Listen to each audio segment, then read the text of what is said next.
আজকের রেসিপি দারুণ স্বাদের নরম তুলতুলে পোয়া পিঠে।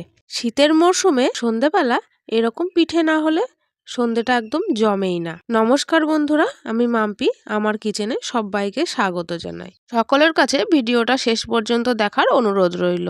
তাহলে চলুন পিঠেটা তৈরি করা যাক। একটা পাত্রের মধ্যে আমি 1 কাপ চালের গুঁড়ো আর 1 কাপ ময়দা নিয়ে নিলাম, আর দিয়ে দিচ্ছি হাফ কাপ সুজি। আমি এখানে 2 কাপ ময়দা ব্যবহার করব, সেই জন্য আর 1 কাপ ময়দা এখানে দিয়ে দিলাম। এখন দিয়ে দিচ্ছি স্বাদ মতো লবণ, আর দিয়ে দিলাম হাফ কাপ চিনি। এখন এই বাটিতে এটা দেখতে পাচ্ছেন খেজুরের গুড়।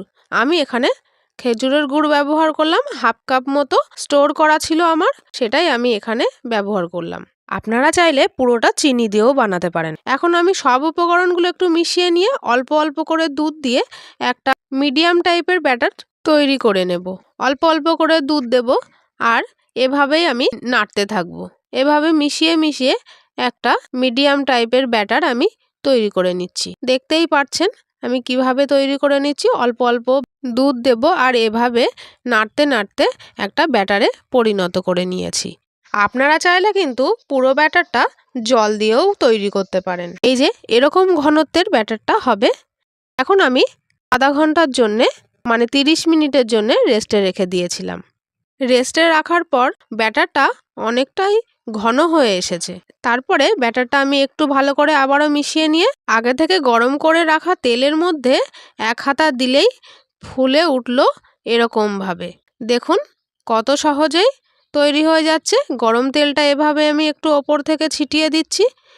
এভাবেই ভাজলে প্রত্যেকটা পোয়া পিঠে একদম সুন্দরভাবে রেডি হয়ে যাবে। প্রত্যেকটা পোয়া পিঠে কিন্তু একদম বলের মতন হবে। লুচি ভাজছেন না পিঠে, সেটা বুঝতেই পারবেন না। এখন আমার রেডি হয়ে গেছে সবগুলো। এখন আমি দেখিয়ে দেব আপনাদের কেমন হয়েছে ভাজার পর। দেখুন একদম ফুলকো ফুলকো পোয়া পিঠে, যেমন নরম তেমন কিন্তু সুস্বাদু হয় এটা। ভেতরটাও দেখুন, আমি ছিঁড়ে দেখিয়ে দিলাম। এভাবেই বানালে প্রত্যেকটা পিঠে সুন্দরভাবে রেডি হয়ে যাবে। আপনারা বাড়িতে একবার ট্রাই করে দেখবেন, আর বাড়িতে বানালে একটা কমেন্ট করতে ভুলবেন না। ভালো লাগলে লাইক আর সাবস্ক্রাইব করে আমার চ্যানেলটির পাশে থাকবেন। ভিডিওটা প্রথম থেকে শেষ পর্যন্ত দেখার জন্য ধন্যবাদ।